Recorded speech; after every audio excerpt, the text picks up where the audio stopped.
I stood in the marble courthouse bathroom, adjusting my discount store blazer with trembling hands, when my husband's voice echoed from the hallway.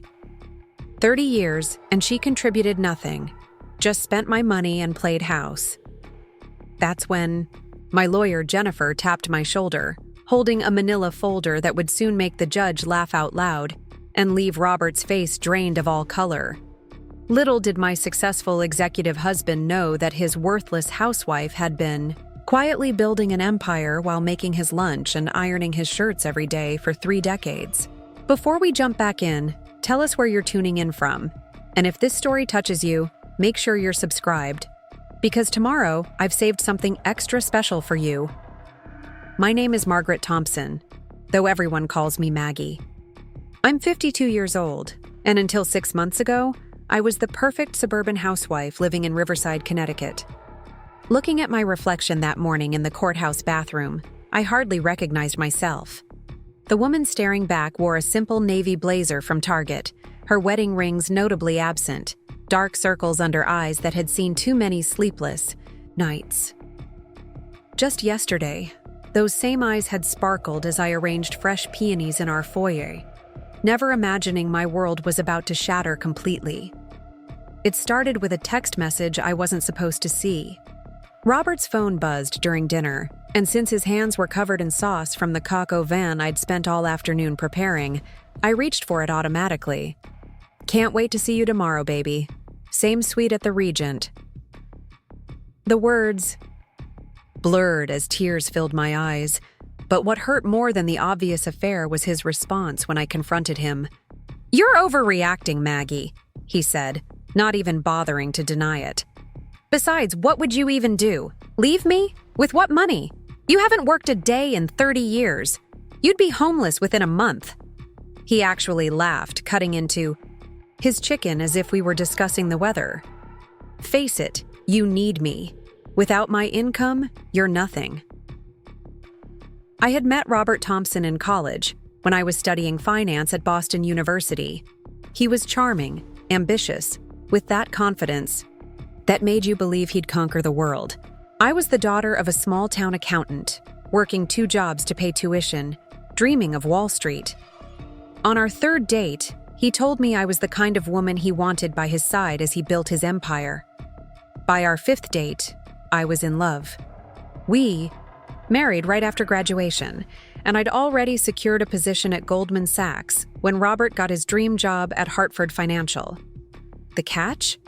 They needed him to start immediately, and someone had to set up our new life in Connecticut. "Just for a few months," he promised. "Until we get settled, then you can find something even better here." Those few months stretched into a year, then 2, then came Emma, our firstborn. "It doesn't make sense for you to work now," Robert reasoned as I cradled our newborn daughter. "Childcare would cost more than you'd make. Plus, I'm earning enough for both of us." He painted a picture of temporary sacrifice for long-term gain, of building a foundation for our family's future. I tucked my finance degree into a drawer along with my dreams of corporate success, telling myself this was just a different kind of investment. Tyler arrived 2 years after Emma, and by then I was fully immersed in the role of suburban mother. I drove a minivan to soccer practices, hosted elaborate dinner parties for Robert's colleagues, volunteered at school fundraisers, and managed every aspect of our increasingly complex household. My days began at 5 a.m., preparing Robert's breakfast and laying out his clothes, and ended well past midnight, after ensuring everything was ready for the next day's chaos. "You're so lucky," my former classmates would say when we occasionally met for lunch. They'd arrive frazzled from board meetings, complaining about office politics, while I sat there in my designer clothes, bought with Robert's credit card, feeling like a fraud. Lucky? I'd think, remembering the promotion letter from Goldman Sachs I'd turned down all those years ago. But I'd smile and nod, playing my part perfectly. What they didn't see were the hours I spent studying the market after everyone was asleep, maintaining my knowledge of financial systems through online courses and webinars. While other housewives discussed the latest reality TV drama at the country club, I was discreetly reading the Wall Street Journal on my phone, analyzing market trends, and keeping my mind sharp. It was my secret rebellion, my way of holding on to the woman I'd once planned to be. The turning point came when Emma was in middle school. Robert's company awarded him a substantial bonus, and instead of the family vacation we'd discussed, he announced he was investing it in a startup with his golf buddies. "You wouldn't understand the details," he said dismissively when I asked about the business plan. "Just trust me." That night, I lay awake, furious. I had graduated summa cum laude with a degree in finance, and he was telling me I wouldn't understand. A basic investment strategy? The next morning, I made a decision that would change everything. My father had passed away the previous year, leaving me a modest inheritance, about $50,000. Robert had barely acknowledged it, considering it insignificant compared to his six-figure salary. I opened my own investment account that day, using my maiden name, and began implementing the strategies I'd been studying in secret for years. I started small, trading carefully, reinvesting every profit. While Robert boasted about his risky ventures at dinner parties, I quietly built a diverse portfolio. When he lost $30,000 on that startup within 6 months, I had already doubled my initial investment. But I kept silent, continuing to play the role of the dependent housewife while my hidden account grew steadily. Over the years, I developed a system.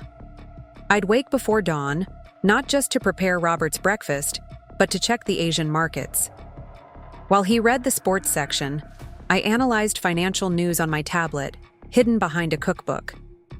During school pickups, I'd listen to earnings calls instead of pop music. Every grocery shopping trip included a stop at the local library, where I'd use their computers to manage trades, leaving no digital footprint at home. My volunteer work at the Riverside Community Center became another cover. While organizing charity auctions, I networked with wealthy donors, gaining insights into investment opportunities. I learned about real estate developments before they went public, tech startups seeking angel investors, and emerging market trends. All while serving tea and arranging flowers, the perfect hostess hiding a shrewd businesswoman. The portfolio grew beyond my wildest dreams. $50,000 became $500,000, then $2 million, then more. I diversified into real estate, purchasing properties through LLCs, investing in startups that went public, even acquiring a small commercial building downtown, all under various business entities that couldn't be traced back to Mrs. Robert Thompson, the housewife. I hired a discreet financial advisor who thought I was a widow managing family money, and a lawyer who helped structure my investments to remain invisible to anyone casually looking. Meanwhile, Robert's arrogance grew with his success at Hartford Financial. He'd come home boasting about closing deals, treating me like an employee who should be grateful for the privilege of managing his household. "What would you do without me?" became his favorite refrain whenever I suggested any independence. "You can't even balance a checkbook." I'd bite my tongue, knowing that while he bragged about his $400,000 salary, my portfolio had quietly surpassed $8 million. The affairs started about 5 years ago, or at least that's when I first noticed. Late meetings that ended with him smelling of unfamiliar perfume, weekend conferences that required new suits and cologne, credit card charges at restaurants I'd never visited. I confronted him once, early on, and he gaslit me so thoroughly, I almost doubted my own sanity. "You're being paranoid, Maggie. This is what happens when you have too much time on your hands. Maybe you should take up gardening." So I did take up gardening, and used the greenhouse I had built as a perfect place for private phone calls with my investment advisors. I learned to smile through his lies, to perfect the art of looking the other way. Every insult, every dismissive comment, every time he flaunted his importance while diminishing my contributions, it all fueled my determination to build something he could never touch. The text message about the Regent Hotel wasn't the first evidence of his infidelity, just the first one careless enough to leave no room for denial. As I watched him eat the dinner I'd prepared, dismissing my entire existence with such casual cruelty, something inside me finally broke. Or perhaps finally healed. 30 years of suppressed ambition, of swallowed pride, of pretending to be less than I was, all crystallized into a single moment of clarity. That night, while Robert slept soundly beside me, I made a series of phone calls. First to Jennifer Chen, a divorce attorney recommended by my discreet financial advisor. Then to my investment lawyer, arranging to consolidate documentation of my assets. Finally, to my best friend Linda, who'd been begging me for years to leave, Robert. By sunrise, I had a plan in motion. The next morning, I served Robert his usual breakfast: egg white omelet, whole grain toast, freshly squeezed orange juice, just as I had every morning for 3 decades. Preparing and narrating this story took us a lot of time, so if you are enjoying it, subscribe to our channel. It means a lot to us. Now back to the story. He didn't notice my hands weren't shaking anymore, didn't see the resolve in my eyes as I poured his coffee. He just grabbed his briefcase, pecked my cheek absently, and left for work, secure in the knowledge that his dependent wife would be there when he returned, dinner on the table, house immaculate, his life perfectly managed. He was wrong. By the time he came home that evening, I was gone, along with my personal belongings and every document that proved my financial independence. I left dinner in the oven, his favorite lasagna, with a note that simply said, "I'm done being nothing. My lawyer will be in touch." The look on Robert's face when he found the note must have been priceless, though I wasn't there to see it. I was already checked into a modest but comfortable hotel downtown, my laptop open to market reports, finally free to be myself without pretense. My phone exploded with calls and messages, Robert's number appearing again and again, his voicemails progressing from confused to angry to threatening within hours. "Margaret, what the hell is this? Where are you?" The first message bewildered. "This isn't funny. Get back here right now." The second, authoritative. "You can't survive without me.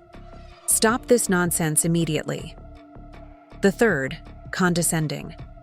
"I'll cut off all the credit cards. You'll be begging to come back by morning." The fourth, threatening. I listened to each, one, saving them for my lawyer, marveling at how predictable he was. Even now, he couldn't conceive that I might have resources beyond his generosity. In his mind, I was still the naive college girl he'd married, not the woman who'd spent 3 decades quietly educating herself and building wealth he couldn't imagine. Jennifer Chen was nothing like I expected. Petite, barely 5 feet tall, she commanded her office with an authority that made partners at major firms think twice before crossing her. When I walked into her office that first morning, prepared with my documentation, she listened to my story with laser focus, occasionally taking notes in precise handwriting. "Let me understand this correctly," she said, leaning forward. "You've built an investment portfolio worth approximately $8 million, own several properties through LLCs, and have maintained all of this separately from marital assets?" I nodded, sliding another folder across her desk. "Everything is documented. I used only my inheritance as seed money, never touched joint accounts, and maintained meticulous records of every transaction." Jennifer's smile was sharp enough to cut glass. "Mrs. Thompson, I believe we're going to have a very interesting divorce proceeding." The papers were served to Robert at his office the following Monday. According to the process server, he laughed when handed the envelope, making a show of it in front of his secretary. "My wife's attempt at independence," he reportedly said. "She'll be back by Friday when reality hits." Reality hit Robert instead, in the form of Jennifer's response to his lawyer's first settlement offer. They proposed standard alimony, allowing me to keep my personal belongings and offering a generous monthly allowance. Generous by their standards, insulting by any measure of my 30 years of service.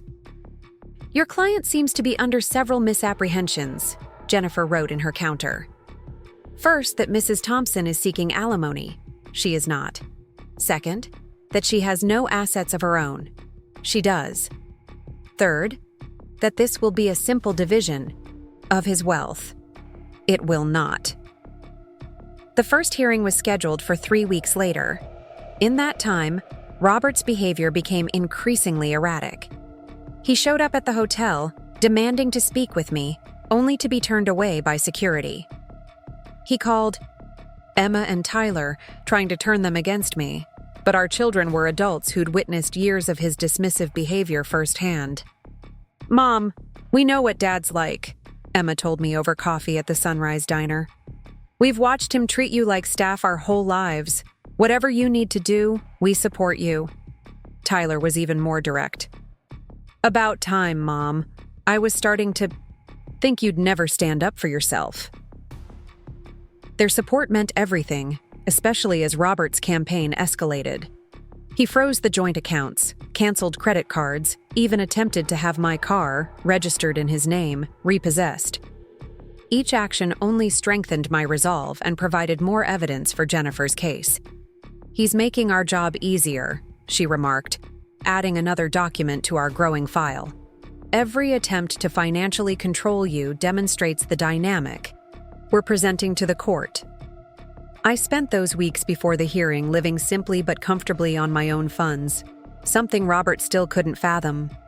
He kept sending messages through his lawyer, offering increasingly panicked settlements if I'd just come to my senses and come home. The offers revealed his growing awareness that something wasn't adding up. How was I surviving without his money?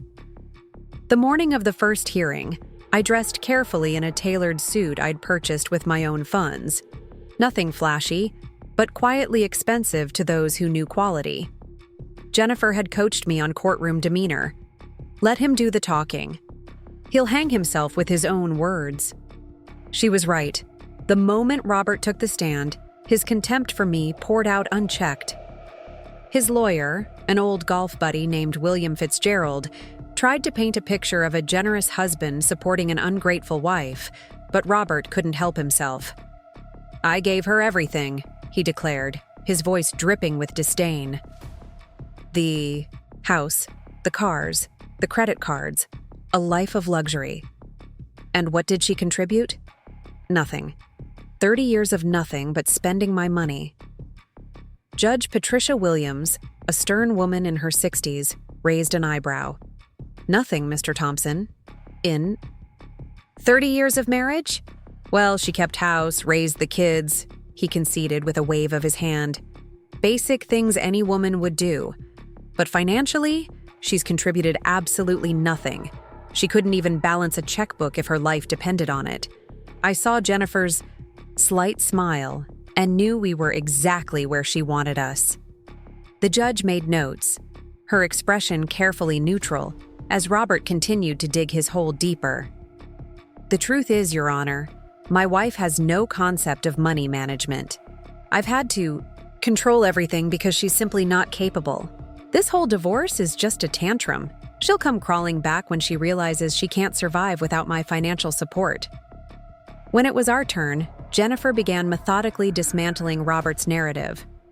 She started with the basics: household, management, child rearing, the endless tasks that had allowed Robert to focus solely on his career.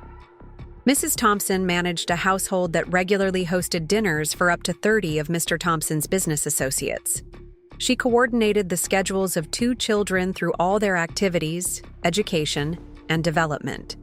She maintained 3 properties, supervised household staff, and served as the primary parent while Mr. Thompson traveled extensively for work. Robert's lawyer objected. "Your Honor, we don't dispute that Mrs. Thompson was a competent homemaker, but this doesn't address the financial aspects of the marriage." "On the contrary," Jennifer responded smoothly, "it establishes that Mrs. Thompson's contributions freed Mr. Thompson to pursue his career without concern for domestic responsibilities. But if the court requires evidence of financial acumen, She paused dramatically, pulling out a thick folder. "We would like to submit evidence of Mrs. Thompson's personal investment portfolio."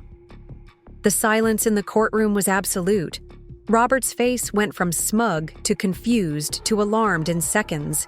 His lawyer frantically whispered with him, clearly blindsided by this development. "Your Honor," Jennifer continued, "while Mr. Thompson was building his career with the support of my client's domestic labor, Mrs. Thompson was quietly building her own financial empire. Using a modest inheritance that Mr. Thompson dismissed as insignificant, she has created an investment portfolio currently valued at approximately $8.3 million. The judge's eyebrows shot up. Robert's mouth fell open. His lawyer shuffled papers desperately, looking for some response to this bombshell. "This is impossible," Robert sputtered, breaking courtroom protocol. "She doesn't know anything about finance. Where would she even... How could she..." "Mr. Thompson," Judge Williams warned, "you'll have your chance to respond." Jennifer wasn't finished. "Furthermore, Your Honor, Mrs. Thompson owns 4 rental properties generating monthly income of $20,000, has angel investments in 3 successful startups, and maintains a commercial property in downtown Riverside, valued at $2.1 million. She placed document after document on the exhibit table: deeds, bank statements, investment summaries, tax returns, all meticulously organized and verified. If I may point out," Jennifer added, her voice carrying just a hint of satisfaction, "Mrs. Thompson's net worth actually exceeds that of Mr. Thompson by approximately $3 million.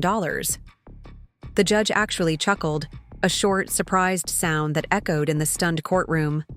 Robert's face had gone from red to white to an interesting shade of purple. His lawyer was furiously taking notes, trying to formulate some response to this revelation. "Your Honor," William Fitzgerald finally managed, "we need time to verify these claims. This is the first we're hearing of any separate assets." "Which is precisely the point," Jennifer interrupted. "Mr. Thompson was so convinced of his wife's inability to function independently that he never bothered to notice her achievements. He stated under oath that she contributed nothing to the marriage.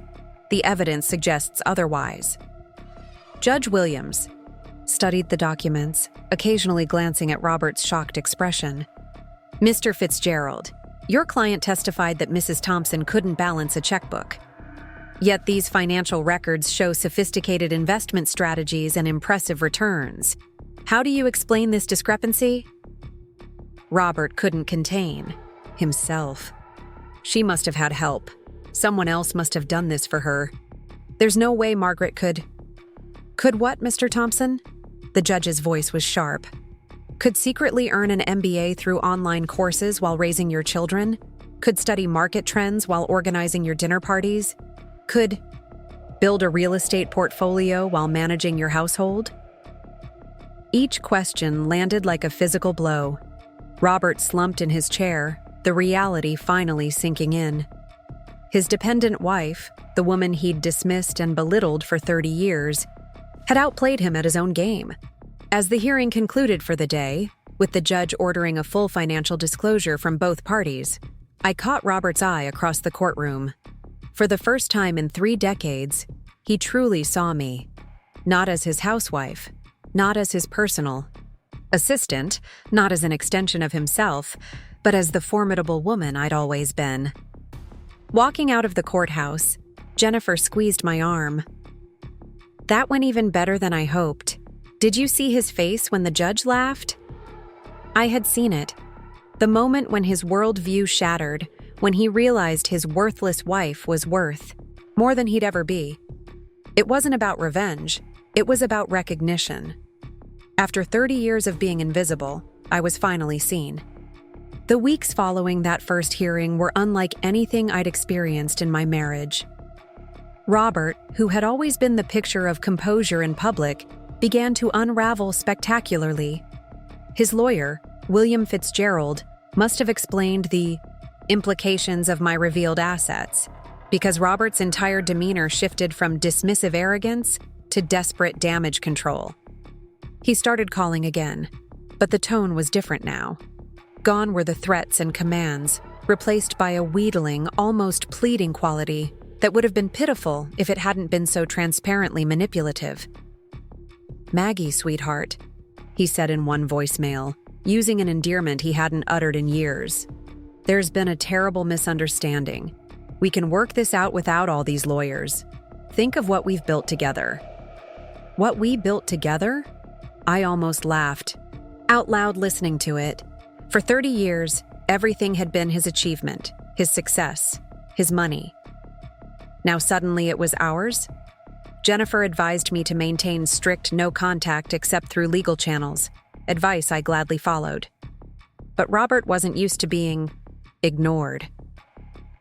He began showing up at places he knew I frequented, the Sunrise Diner where I met friends, the local farmers market, even the yoga studio I'd recently joined.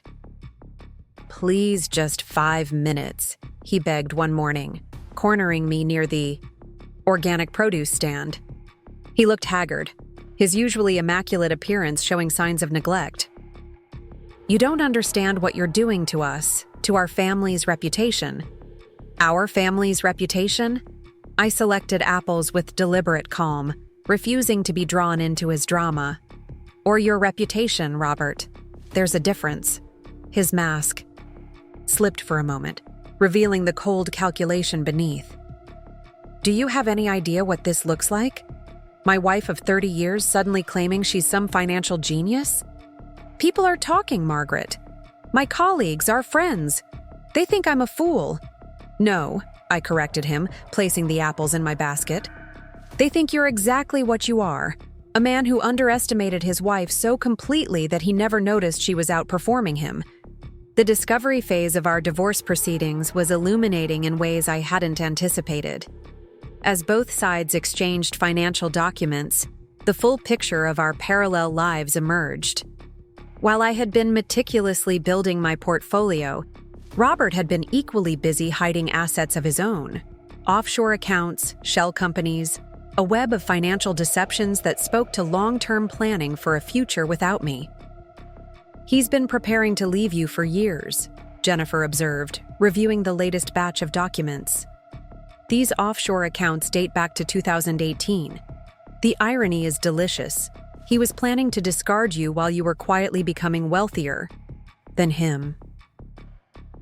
The most shocking revelation came when we discovered the extent of his infidelity. Not just the recent affair with whoever waited for him at the Regent Hotel, but a pattern of relationships stretching back almost a decade. Company credit cards showed regular charges at jewelry stores, high-end restaurants, even a lease on a downtown apartment I knew nothing about. "We need to depose his secretary," Jennifer decided. "She knows everything." Patricia Martinez had been Robert's executive assistant for 12 years. A efficient woman in her 40s, she sat in the conference room looking deeply uncomfortable as Jennifer questioned her under oath. What emerged was a portrait of systematic deception that took my breath away. Mr. Thompson maintained what he called his private calendar, Patricia testified, avoiding my eyes. It tracked his personal appointments. He had me book hotels, send flowers, arrange dinner reservations, all charged to various corporate accounts or hidden credit cards. The numbers were staggering. Over the past 5 years alone, Robert had spent nearly $500,000 on his affairs. Money siphoned from our joint assets, from the family resources he claimed I was draining with my shopping habits. "Did Mrs. Thompson ever call about these arrangements?" Jennifer asked. Patricia finally looked at me, her expression apologetic. "No, Mrs. Thompson only called about family matters, the children's schedules, dinner parties for clients, charity events she organized on behalf of the company. She was always professional, kind." Robert's financial misconduct extended beyond personal affairs. The depositions revealed he'd been using his position at Hartford Financial to steer contracts to companies he secretly held stakes in, collecting kickbacks that never appeared on our joint tax returns. The very success he lorded over me was built on ethical violations that could end his career. As this information came to light, Robert's behavior became increasingly erratic. He fired William Fitzgerald and hired Marcus Sterling, known in legal circles as a pit bull who specialized in high-conflict divorces. The strategy shifted from damage control to scorched earth. Your client, Jennifer informed me after receiving Sterling's first communication, is now claiming you committed fraud. He's alleging you stole money from the marriage to fund your investments. I felt my stomach drop. But I can prove every dollar came from my inheritance. Of course you can, and we will. This is what desperate people do when they're cornered. They throw everything at the wall, hoping something sticks. The second hearing was set for a month later. In the interim, Robert launched a campaign to turn our social circle against me. He spread rumors that I'd been planning this for years, that I'd hidden assets throughout our marriage, that I was having my own affairs with financial advisors. The country club gossip mill went into overdrive. Most of our supposed friends chose sides based on their own interests. Those who did business with Robert's company stood by him, while others, perhaps sensing which way the wind was blowing, began reaching out to me with support. The most surprising ally came in the form of Eleanor Blackwood, the wife of Hartford Financial's CEO. I've known for years what Robert was doing, she told me over lunch at her estate. We all did. The wives always know, don't we? But you, Margaret, none of us knew about you. You've been the most delicious surprise. The night before the second hearing, I couldn't sleep. I stood at my hotel window, looking out over the city lights, reflecting on the strange journey that had brought me here. The girl who'd graduated summa cum laude from Boston University was finally getting her day in court, not as a financial analyst on Wall Street, but as a woman defending her right to her own success. Jennifer called at midnight. I know you're awake, she said without preamble. Stop overthinking. Tomorrow, we let the facts speak for themselves. The courthouse was crowded the next morning. Word had spread through Riverside's elite circles, and the gallery was filled with familiar faces. Neighbors, country club members, even some of Robert's colleagues who'd taken personal days to attend. Robert arrived with Sterling and a team of associates, projecting confidence he clearly didn't feel.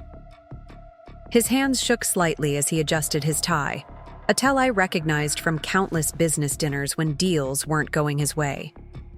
Judge Williams entered, and the room fell silent.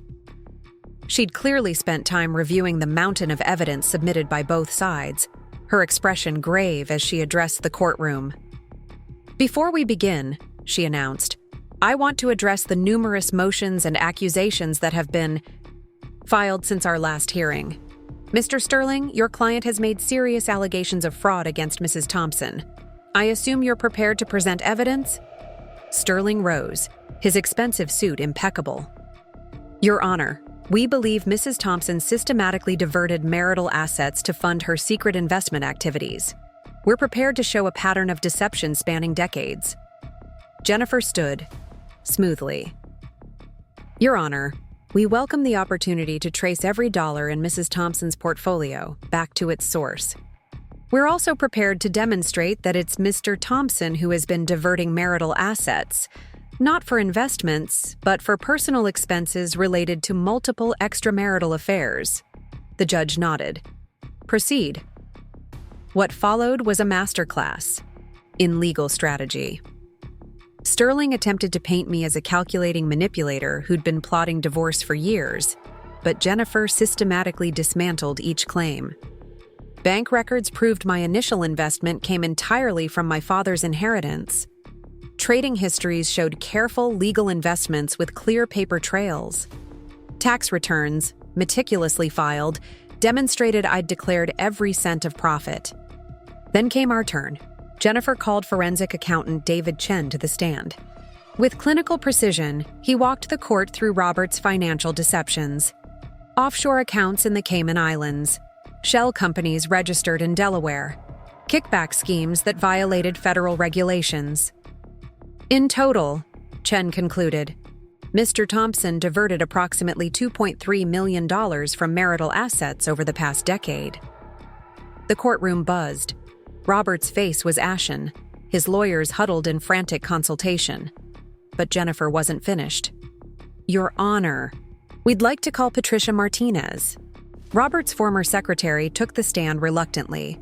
Under oath, she revealed not just the affairs, but the systematic way Robert had hidden assets, preparing for a divorce he'd been planning long before I found that text message. "He called it his exit strategy," Patricia testified. "He said," she glanced apologetically at me, "he said he was waiting until the children were through college and his pension was fully vested.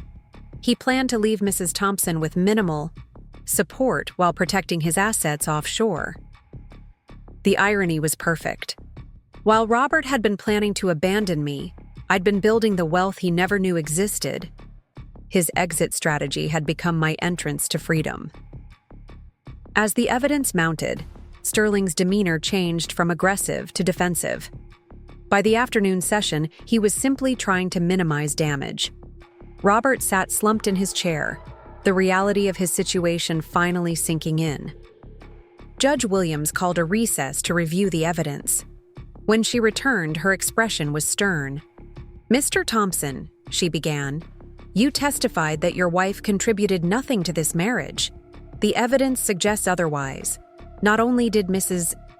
Thompson manage your household and raise your children, allowing you to pursue your career unencumbered, but she also demonstrated remarkable financial acumen, legally building assets that exceed your own." She shuffled papers, her disapproval evident. "Furthermore, the evidence shows you systematically hid assets, conducted multiple affairs using marital funds, and engaged in business practices that appear to violate your company's ethical guidelines, if not federal law." The judge turned to me.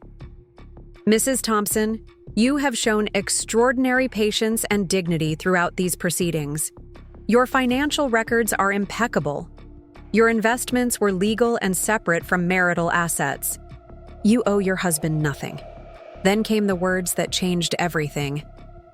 "In fact, given Mr. Thompson's dissipation of marital assets, it's he who owes you." The courtroom erupted. Robert's team immediately requested a continuance, which the judge granted. As we gathered, "Our materials," I caught Robert's eye. He looked broken, all arrogance stripped away. For a moment, I almost felt sorry for him, until I remembered 30 years of dismissive comments, of being told I was nothing without him. Outside the courthouse, reporters had gathered. Jennifer guided me past them with practiced ease, but I heard the questions shouted at Robert. "Mr. Thompson, did you know about your wife's wealth? Are you facing charges for financial misconduct? Is Hartford Financial investigating?" That night, alone in my hotel room, I finally allowed myself to feel the full weight of what had happened. The judge hadn't just validated my financial success, she'd acknowledged my worth as a person, my contributions as a wife and mother, my right to respect and recognition. My phone rang. Linda, my old college friend who'd stood by me through everything. "Margaret, you brilliant woman," she said without preamble. "I just heard. The entire town is talking about how you played the long game and won." But it wasn't a game, I realized. It was my life. 30 years of being underestimated, overlooked, dismissed. Now, finally, I was seen. The morning after the second hearing, I woke to a flurry of text messages from people I hadn't heard from in years. News travels fast in Riverside, especially when it involves the downfall of a prominent executive and the surprising revelation that his worthless housewife was secretly worth millions. My phone buzzed incessantly with congratulations, questions, and thinly veiled attempts to establish connections with the newly discovered wealthy Margaret Thompson. I silenced my phone and made coffee in my hotel kitchenette, savoring the quiet. For 30 years, I'd lived according to Robert's schedule, his preferences, his needs. Now my time was entirely my own.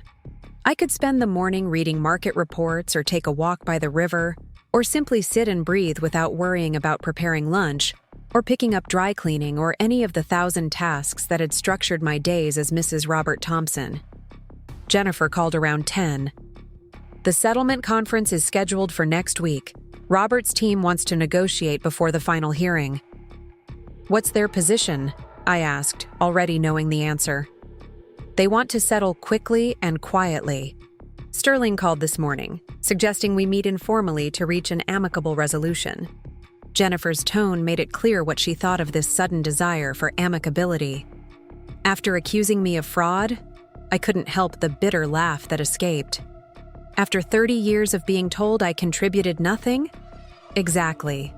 Jennifer's voice was steel wrapped in silk. They're running scared. The evidence of Robert's misconduct is overwhelming. Hartford Financial's legal team has requested transcripts from the depositions. The SEC might get involved. He's facing not just divorce but professional ruin. I sat with that reality for a moment.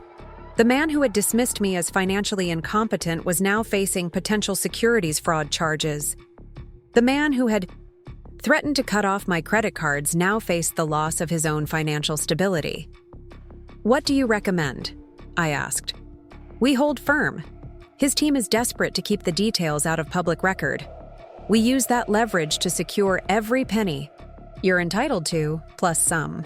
The smile in Jennifer's voice was evident. Unless you'd prefer to take him to the cleaners in open court, I certainly wouldn't blame you. I thought about it. Part of me, the part that remembered every dismissive comment, every belittling gesture, every time Robert had made it clear he believed I was intellectually and financially his inferior, wanted to see him squirm under the harsh fluorescent lights of the courtroom. But another part, perhaps the wiser part, recognized that public humiliation wouldn't heal 3 decades of invisibility. Let's see what they offer, I decided, but I won't settle for less than I deserve. Of course not, Jennifer agreed. That's why you hired me. After we hung up, I decided to venture out for breakfast. The Sunrise Diner had been my sanctuary during those early days of separation. One of the few places in Riverside I could go without bumping into Robert or his country club cronies. The waitstaff knew me now, greeting me with warm smiles rather than the pitying looks I'd received when I first started coming in alone. The usual, Mrs. Thompson? Doris asked, coffee pot already in hand. Just Maggie is fine, I reminded her, gently. And yes, thank you. I settled into my corner booth with coffee and the Wall Street Journal, no longer needing to hide my interest in financial news. As I scanned the market reports, I noticed a familiar figure enter the diner. Patricia Martinez, Robert's former secretary and recent star witness, stood hesitantly by the entrance, scanning the room. When she spotted me, her shoulders straightened with resolve as she approached my table. Mrs. Thompson, she began, awkwardly. I hope I'm not interrupting. Not at all, I replied, gesturing to the seat across from me. Would you like some coffee? Patricia sat, hands clasped tightly in front of her. I wanted to apologize for all these years. I knew what Mr. Thompson was doing. The affairs, the hidden accounts. I helped him hide it from you. I studied her face, the deep lines of stress around her mouth, the shadows under her eyes. How many women had been hurt by Robert's actions? Not just me, his wife, but this woman who'd been placed in an impossible position, forced to choose between her ethics and her livelihood. You did your job, I said simply. And when it mattered most, you told the truth. That took courage. They fired me yesterday. Patricia's voice was steady despite the news. Official reason was restructuring, but we all know why. Robert arranged it? She nodded. His last act before being placed on administrative leave. I knew it was coming, but still. She twisted her wedding ring, a simple gold band. 20 years at that company, and not even a reference. The injustice of it struck me hard. Another woman's sacrifice to protect Robert's ego. Do you have another position lined up? Patricia laughed bitterly. Who's going to hire a secretary with a reputation for testifying against her boss? I've been blacklisted across half the financial firms in Connecticut. I considered her for a moment. Patricia was intelligent, detail-oriented, and clearly understood the value of discretion. She also knew more about Hartford Financial's operations than almost anyone, knowledge that could be extremely valuable to the right investor. What if you didn't have to be someone's secretary anymore? I asked. What if you could use your skills and insider knowledge in a different capacity? Patricia looked confused. What do you mean? I've been managing my investments alone for years, but now that I don't need to keep them secret, I could use someone with corporate experience. Someone who understands how companies like Hartford Financial really operate behind closed doors. Hope flickered briefly in Patricia's eyes before caution reasserted itself. I don't have any investment experience. I've never even traded stocks. But you have something more valuable. You understand people. You know which executives can be trusted and which ones are all talk. You've seen which strategies succeed and which fail. That kind of insight is worth more than any MBA. By the time we finished breakfast, I had offered Patricia a position as my executive assistant with a salary 20% higher than what Hartford Financial had paid her. Her first assignment would be to help me establish a proper office for what was quickly becoming a significant investment operation. The settlement conference was held in Marcus Sterling's plush downtown offices, neutral territory in the Cold War that our marriage had become. Robert arrived with Sterling and 2 associates, his appearance noticeably diminished from our previous encounters. The crisp confidence that had defined him for decades had withered, leaving a man who looked older than his 54 years. For a moment, seeing him so reduced, I felt an unwelcome pang of sympathy. This was the man I had once loved enough to surrender my dreams for. The man whose success I had championed, whose failures I had cushioned, whose life I had organized, down to the smallest detail. Now he couldn't meet my eyes as we took our places at the conference table. Sterling began with false cordiality. We appreciate everyone's willingness to discuss matters privately. We believe an amicable resolution benefits all parties. Jennifer's smile was predatory. Let's be clear about what amicable means in this context. Mrs. Thompson has demonstrated in court that her separate assets remain hers alone. Mr. Thompson has been shown to have dissipated marital assets through inappropriate personal spending and questionable business practices. Amicable means Mr. Thompson accepts these facts and compensates Mrs. Thompson accordingly. The negotiations that followed were intense. Sterling fought to protect what remained of Robert's assets, while Jennifer systematically dismantled each argument. I watched Robert during the exchanges, noting how he flinched at particularly damning revelations. The realization struck me suddenly. He was afraid, not just of financial loss, but of complete exposure. His entire identity was built on the image of success, of mastery, of control. That image was crumbling before his eyes. After 3 hours, we had the framework of a settlement. Robert would keep the house, too large and too tied to his image for me to want it, while I would receive the vacation property in Vermont. My investment portfolio remained exclusively mine. The joint accounts would be divided, with adjustments for Robert's documented misuse of marital funds. Robert would be responsible for all legal fees, including mine.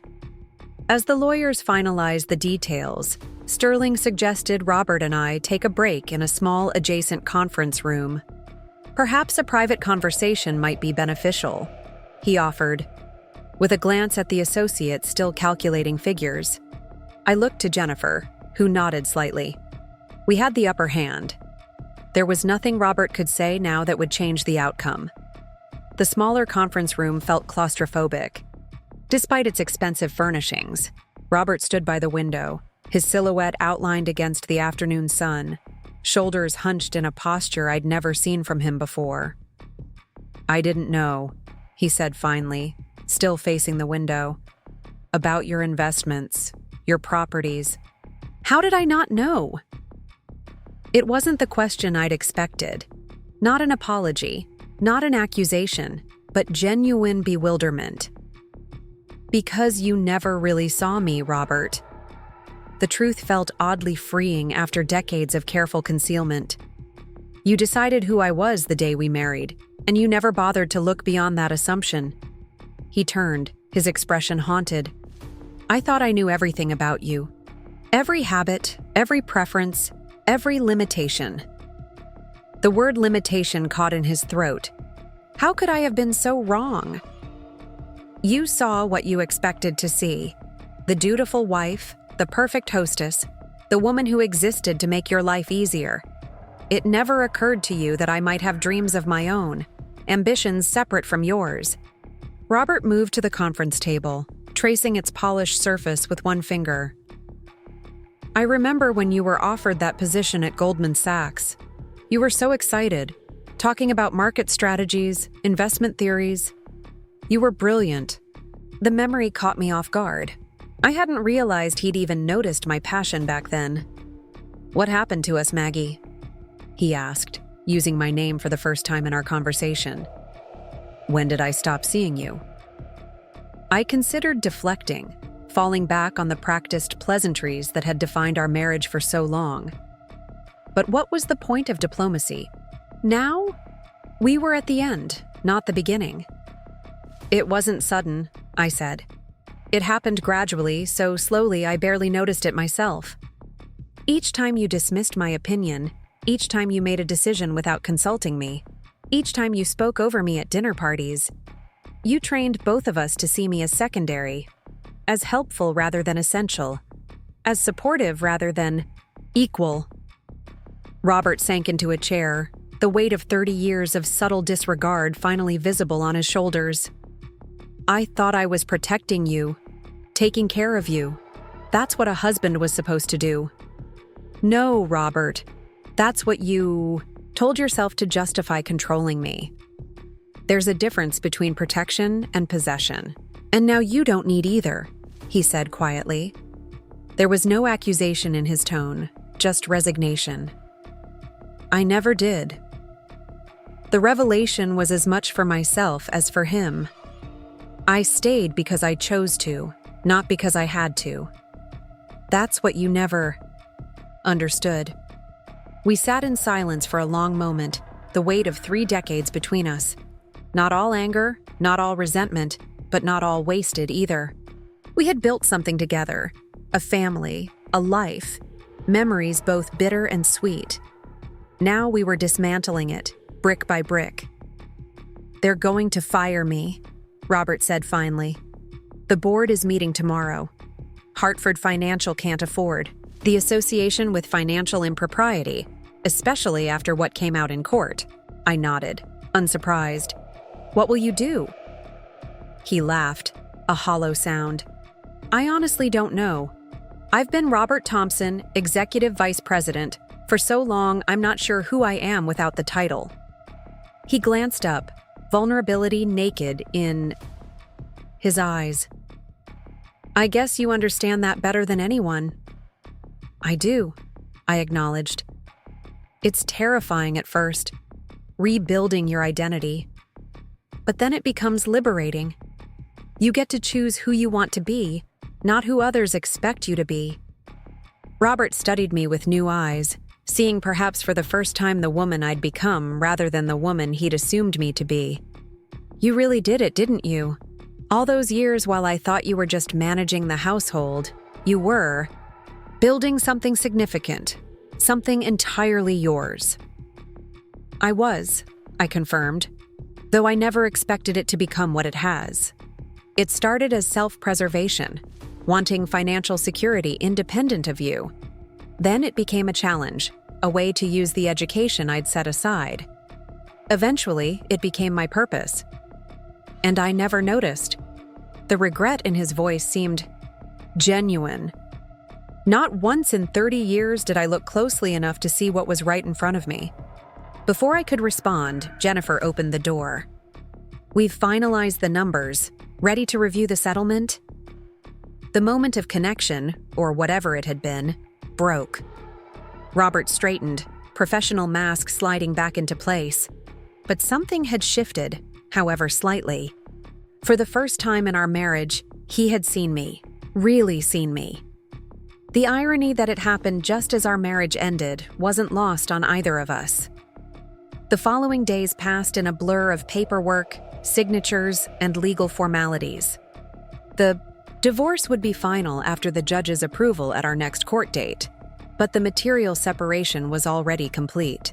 While Robert remained in the family home, now far too large for him alone, I began the process of building a new life.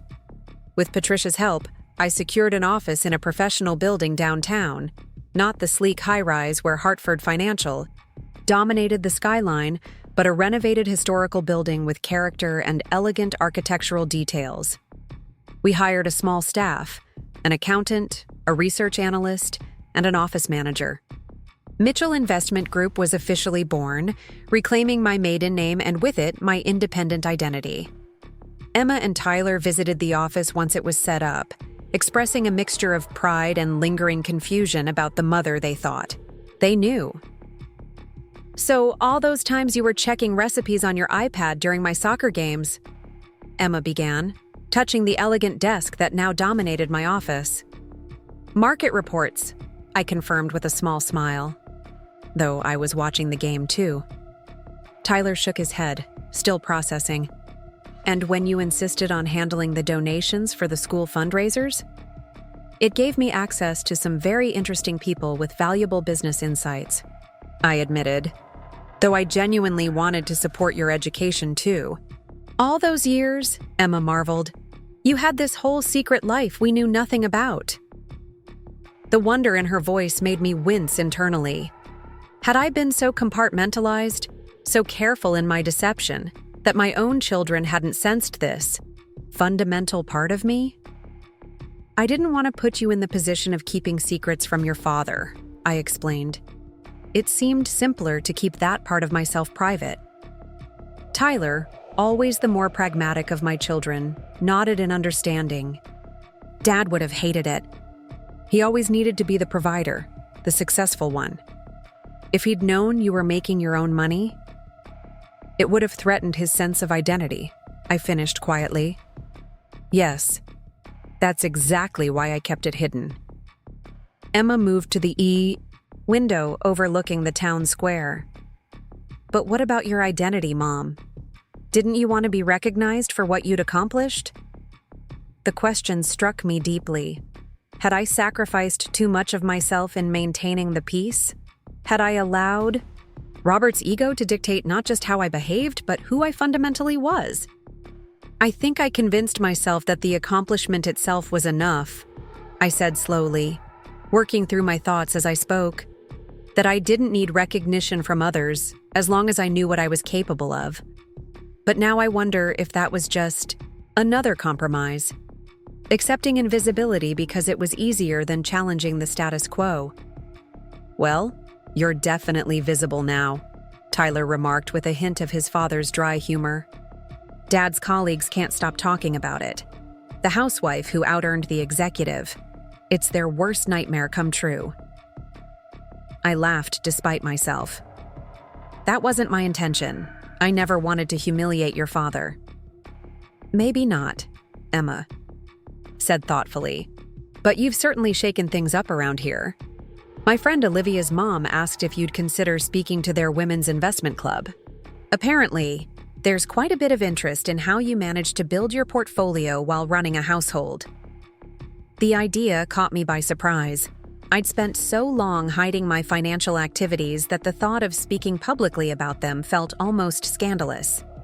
Yet there was also something appealing about the possibility. Sharing my knowledge, helping other women achieve their own financial independence. "I'll think about it," I promised, not committing, but not refusing either. The final hearing was scheduled for a Friday morning. Unlike the dramatic confrontations of our previous court appearances, this was expected to be a formality, the judge reviewing and approving our negotiated settlement. I dressed carefully in a tailored burgundy suit that complemented my silver-streaked brown hair, which I'd stopped coloring at Robert's preference as soon as we separated. The courtroom was less crowded this time, the initial sensation of our case having faded as newer scandals captured Riverside's attention. Robert arrived with only Sterling beside him, his tailored suit hanging loosely from his frame. Had he lost even more weight? The dark circles under his eyes suggested he wasn't sleeping well. I felt a complex mixture of emotions seeing him. Not the love that had sustained me through the early years. Certainly not the desperate desire for approval that had characterized the middle years. But not pure antipathy either. 30 years of shared history couldn't be erased, even by betrayal. Judge Williams entered, and we all rose. She reviewed the settlement documents carefully, occasionally glancing between Robert and me with an inscrutable expression. Finally, she set the papers down. "Before I approve this settlement, I want to address both parties directly," she announced. "Mrs. Thompson, you've demonstrated exceptional financial acumen and independence throughout these proceedings. Mr. Thompson, you've acknowledged significant improprieties in your handling of marital assets." She folded her hands on the bench. This court has seen hundreds of divorces, but few with such a dramatic reversal of expected power dynamics. It would be easy to view this case as simply a cautionary tale about underestimating one's spouse. But I see something more fundamental here. A 30-year marriage where true partnership never developed, where assumptions went unchallenged, where both parties existed in parallel rather than together. Her words struck uncomfortably close to the truth. Robert and I had occupied the same space, raised the same children, attended the same events, but had we ever truly known each other?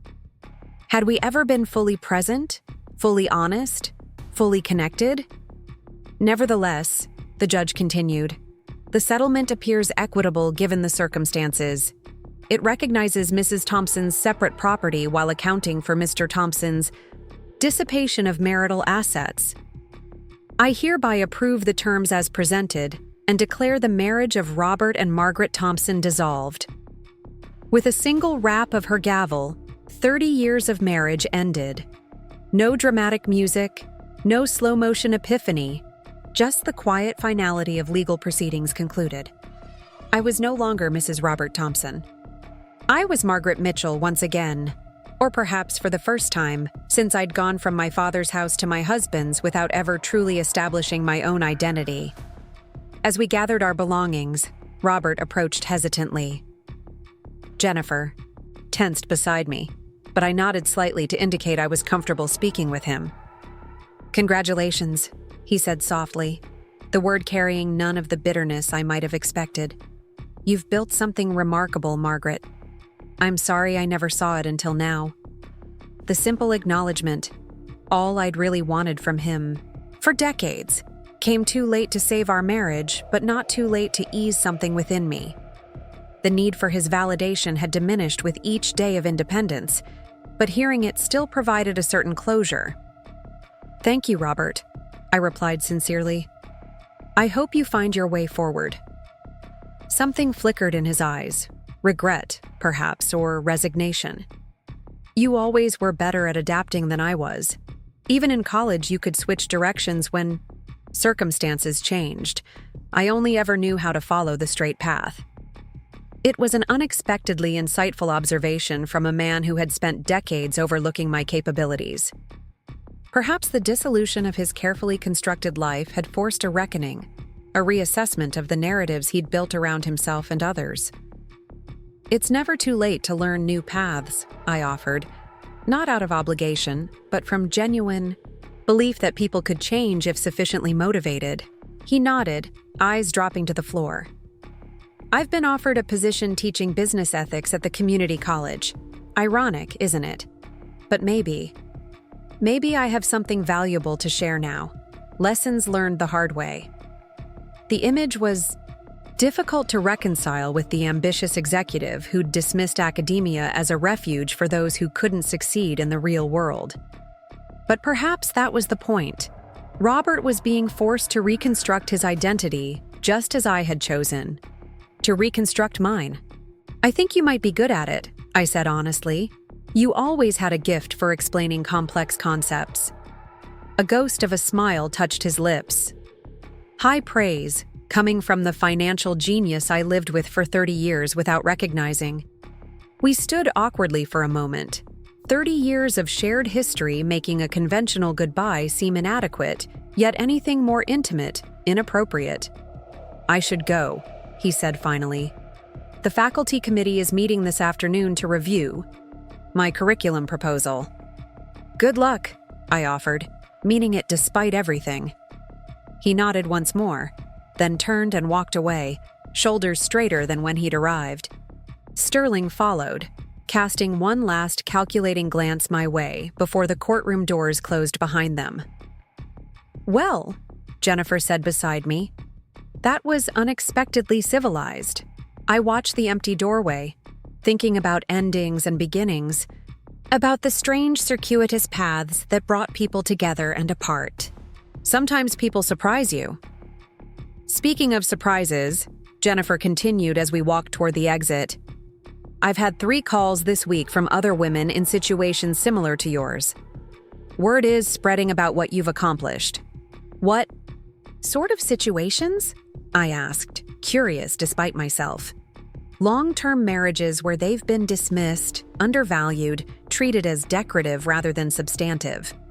Women who've been hiding their capabilities because it was easier than challenging their husband's assumptions. They want to know if I can help them, like I helped you. I stopped walking, struck by the implications. Are you saying there are other women in Riverside living double lives? Building hidden assets while playing the perfect wife? Jennifer laughed, the sound echoing in the marble hallway. Margaret, you can't possibly think you're the only one. Riverside is full of brilliant women who've been relegated to planning charity galas and attending PTA meetings when they could be running corporations or managing investment funds. The difference is, you're the one who finally showed it's possible to emerge from behind the curtain. The idea was both exhilarating and sobering. How many women were out there, smart and capable but invisible, their contributions minimized or ignored? How many had found ways to exercise their intellect and ambition in the margins, in the spaces their husbands never bothered to look? What do they want from me? I asked as we pushed through the heavy courthouse doors into the spring sunshine. Guidance? Inspiration? Maybe a little revenge by proxy. Jennifer smiled. I was thinking we might organize a seminar, Financial Independence for the Invisible Woman, or something less dramatic but equally compelling. You could share your strategies, your journey. It could help a lot of people. I considered the suggestion, imagining a room full of women like me, women with hidden depths, hidden talents, hidden ambitions, women ready to step into the light. Let me think about it, I said, though I already knew I would agree. If my story could help even one woman recognize and claim her worth, how could I refuse? That evening, settled into my new townhouse, a sleek, modern space nothing like the traditional colonial Robert had insisted upon, I opened my laptop to check the day's market movements. A notification popped up from my banking app. The first substantial payment from Robert had been deposited, part of the settlement for his misuse of marital funds. I stared at the figure, remembering how desperately I'd once scrimped and saved from my household allowance to build my initial investment capital.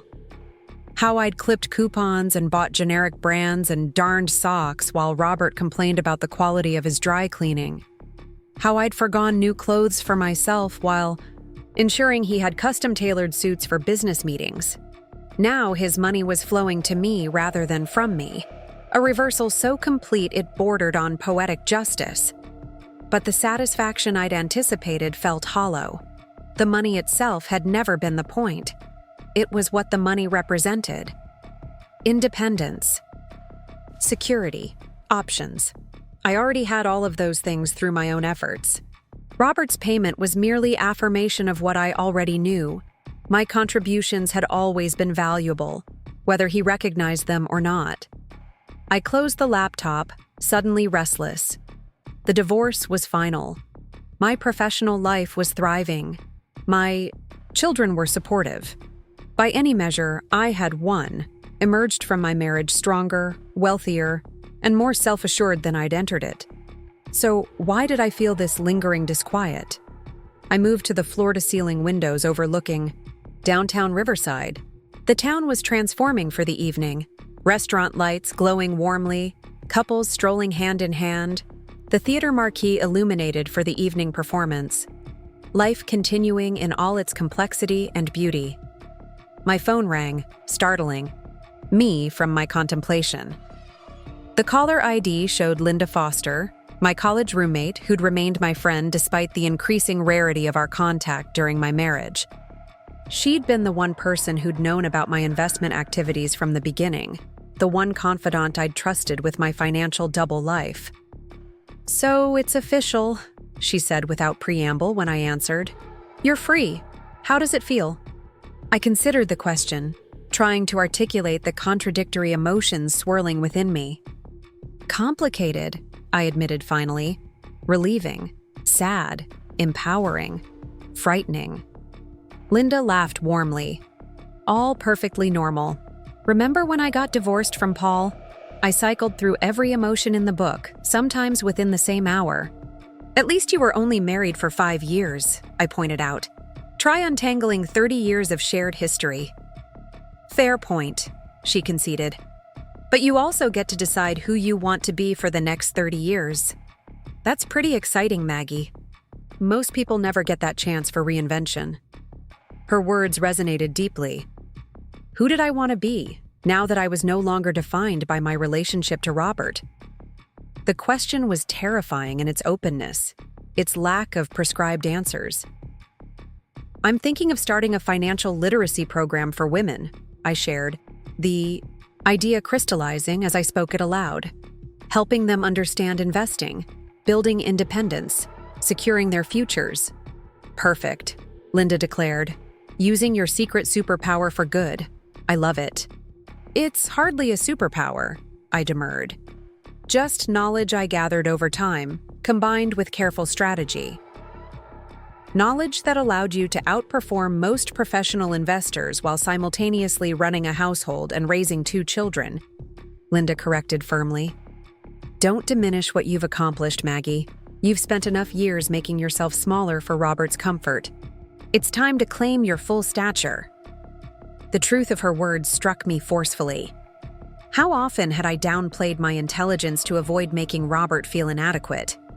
How many times had I prefaced my opinions with, "I might be wrong, but," or "this is probably a silly idea"?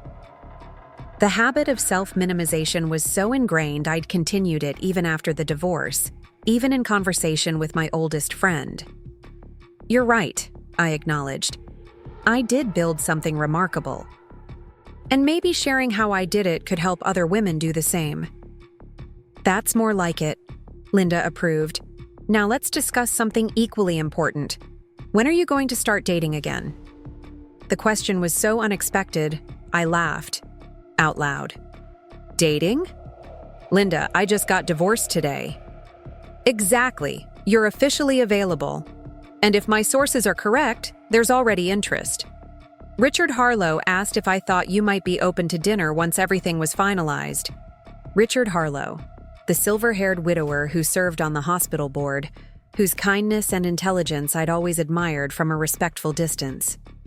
The idea of sitting across a table from him, engaging in conversation as an independent woman rather than as Mrs. Robert Thompson, sent an unexpected flutter through my stomach.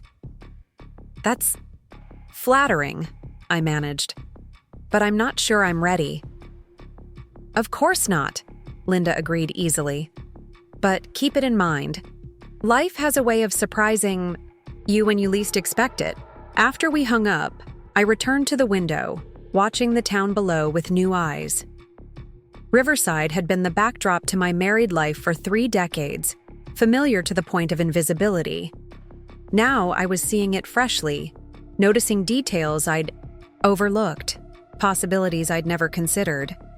There was the community center where I might hold financial literacy workshops, the business incubator where I could mentor women entrepreneurs, the adult education center where I could teach investment courses, and yes, the upscale restaurant where I might someday have dinner with Richard Harlow or another man who saw me for who I truly was rather than who he wished me to be. For the first time since finding that fateful text message, I felt genuinely excited about the future, not just resigned to it, not just determined to survive it, but eager to shape it according to my own desires and values. The possibilities stretched before me like an open road, unmarked by others' expectations or limitations. I'd spent 30 years as a housewife who supposedly contributed nothing. Now I had the rest of my life to contribute everything: my knowledge, my experience, my hard-won wisdom, to build not just financial wealth but a legacy of empowerment for the women who would come after me. Starting tomorrow, I decided. But tonight, I would celebrate my independence, not with grand gestures or public declarations, but quietly, privately, in full ownership of my accomplishments and my worth. I opened a bottle of champagne I'd been saving for a special occasion, filling a single flute with the sparkling liquid. Raising it in a solitary toast, I spoke aloud the words I'd waited 30 years to say with full conviction. To Margaret Mitchell, investor, mentor, woman of substance. May your true worth never again be invisible, least of all to yourself. The weeks that followed my divorce were a whirlwind of activity and adjustment. With Patricia's expert assistance, Mitchell Investment Group expanded rapidly. We hired 3 additional analysts with diverse specialties: tech startups, sustainable energy, healthcare innovation, and moved to larger offices overlooking the river. My portfolio, no longer constrained by secrecy, grew even more aggressively as I pursued opportunities I'd previously avoided for fear of discovery. Word spread through Riverside's business community about the housewife-turned-financial powerhouse. Initial skepticism, surely Robert must have secretly guided her investments, gave way to reluctant respect as my track record became public knowledge. The Hartford Business Journal requested an interview. Financial websites sought my commentary on market trends. A national women's magazine contacted me about a feature on hidden brilliance in traditional marriages. I approached each opportunity cautiously, protective of my privacy, even as I stepped into the public eye. The profile in the Business Journal emphasized my investment strategies rather than my personal story. The market commentaries focused on data and analysis, not the circumstances of their creation. I declined the women's magazine entirely, uncomfortable with becoming a symbol, or worse, a stereotype of female empowerment. "You're missing valuable publicity," Jennifer pointed out when I mentioned these decisions during our now regular lunch meetings. "Your story could inspire countless women." "My story isn't finished yet," I replied. "I'd rather be known for what I'm building now than for what I hid before." Jennifer studied me thoughtfully. "You're not ashamed of having kept your financial activities secret, are you? Because you had every right to protect yourself in that marriage." The question gave me pause. Was there shame beneath my reluctance? Not for the secrecy itself, I decided, but perhaps for having accepted a relationship that made such secrecy necessary, for having stayed with a man who would have felt threatened rather than proud of my accomplishments. "Not ashamed," I said, finally. "But I don't want to be defined by my marriage, neither its constraints nor its ending. I want to be defined by what I create moving forward." The first financial literacy workshop I organized was held at the Riverside Community Center on a rainy Tuesday evening. I'd expected perhaps a dozen attendees, women like me who had been subordinating their financial intelligence to their husbands' egos. Instead, nearly 50 women filled the room, ranging from young professionals to grandmothers, all united by a common desire: financial independence. I stood at the podium, uncharacteristically nervous. Speaking at Robert's business, dinners had been easy, my role clearly defined, my comments carefully calibrated to reflect well on him without overshadowing him. Speaking as myself, as an expert in my own right, felt both exhilarating and terrifying. "Thank you all for coming," I began, surveying the attentive faces. "I'm Margaret Mitchell, and I'm here to talk about something many of us were taught was impolite to discuss: money. Not just spending it or saving it, but making it work for us, building wealth regardless of our circumstances." For the next 2 hours, I shared the principles that had guided my own financial journey. The power of compound interest, the importance of diversification, the value of patient, long-term investment over short-term speculation. Throughout, I wove in practical advice for women in various situations: married, single, divorced, widowed, ensuring everyone left with actionable strategies. The questions afterward were thoughtful and specific. How to begin investing with limited initial capital. How to research companies effectively. How to recognize value where others see only risk. I answered each one honestly, drawing on 30 years of experience, both successful and unsuccessful investments, lessons learned through trial and error, knowledge gained through disciplined study. As the session concluded, several women lingered, sharing their own stories in hushed, confidential tones. A doctor's wife who had been secretly investing her household allowance for years. A widow discovering her husband had left their finances in disarray. A young professional whose male colleagues dismissed her insights despite her finance degree. "I thought I was the only one," said Martha Winters, a silver-haired woman in her 70s. "My Harold always handled the money. Said, it wasn't something I needed to worry about.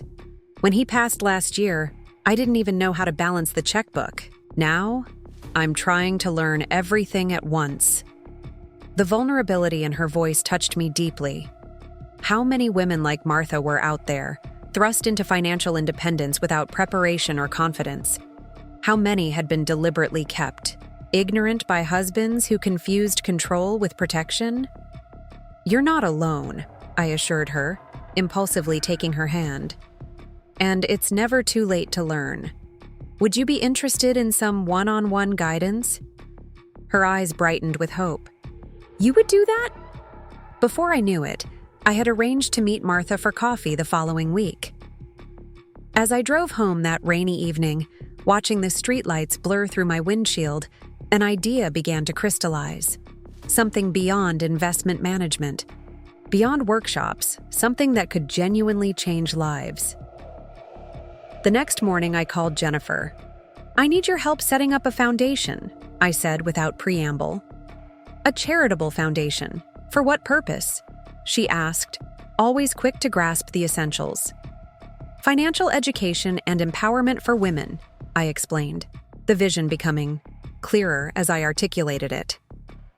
Not just classes or workshops, but comprehensive support, mentoring, scholarships for finance degrees, microloans for women entrepreneurs.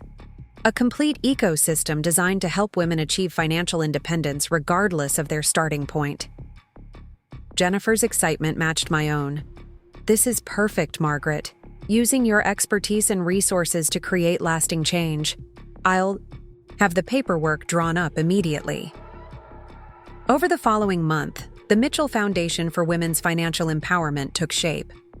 I committed $5 million as initial funding, a sum that would have seemed unimaginable during those early years when I was secretly investing my household allowance. With Patricia's organizational skill and Jennifer's legal guidance, we established a board of directors, developed programs, and set ambitious goals for our first year of operation. The foundation's first major event, a fundraising gala at the Riverside Country Club, coincided almost exactly with the 6-month anniversary of my divorce. I stood at the entrance, greeting guests in a midnight blue gown that reflected my new preference for colors Robert had always dismissed as too dramatic for a corporate wife.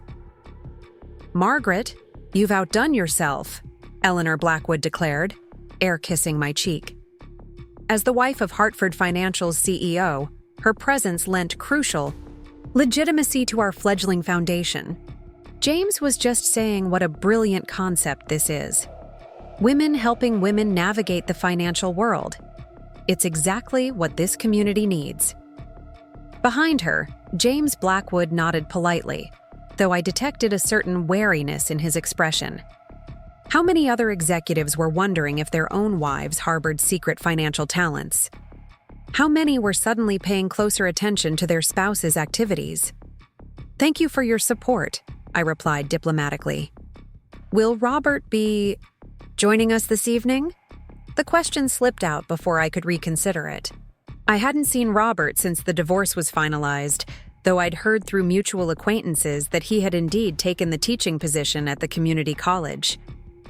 The thought of him pontificating about business ethics still struck me as deeply ironic, though perhaps there was a certain redemption in it too, using his failures as cautionary tales for future business leaders. Eleanor's perfectly maintained smile faltered slightly. "I don't believe so, though I understand he's doing quite well with his new career direction." I nodded, unsure whether I felt relief or disappointment at his absence. Part of me had wanted him to see what I was building, what I was capable of when not constrained by his expectations. Another part was grateful to avoid the awkwardness of our first post-divorce encounter. The evening progressed beautifully. Donors wrote generous checks, impressed by the foundation's mission and my personal story. Women approached me with their own tales of financial awakening, hidden talents, and emerging confidence. By the time I rose to deliver my speech, the energy in the room was palpable, a sense of something important beginning, a wave of change gathering momentum.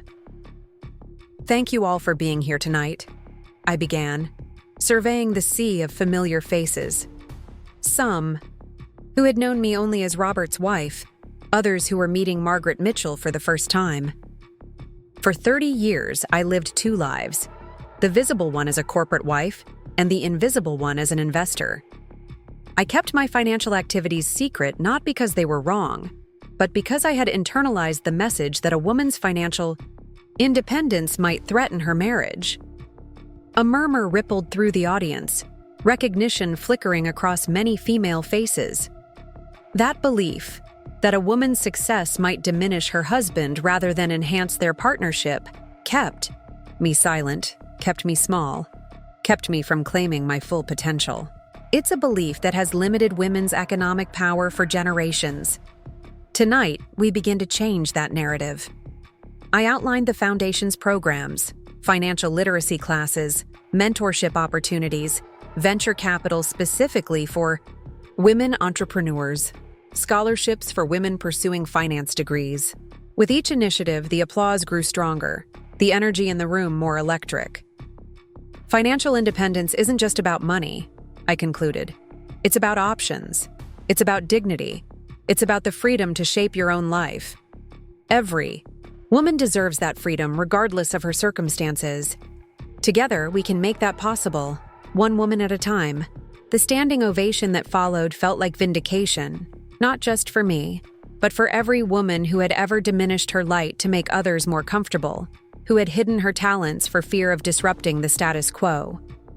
As I stepped down from the podium, tears blurred my vision briefly, tears of relief, of pride, of gratitude for this unexpected new chapter of my life.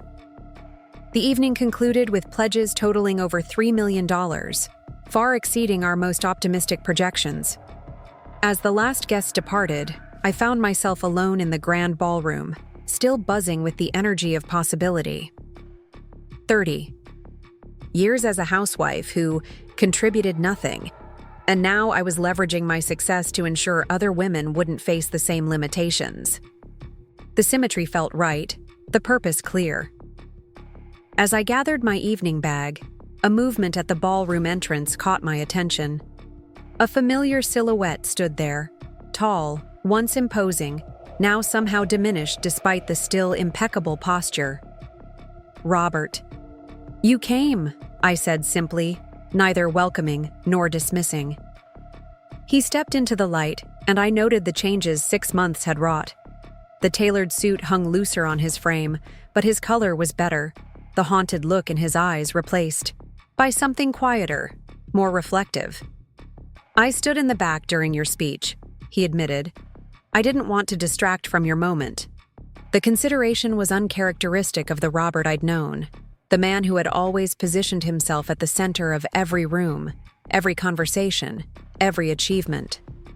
That was thoughtful, I acknowledged, unsure what else to say. He moved further into the room, maintaining a respectful distance. "Your foundation? It's remarkable, Margaret. Truly. I've been following the news about it.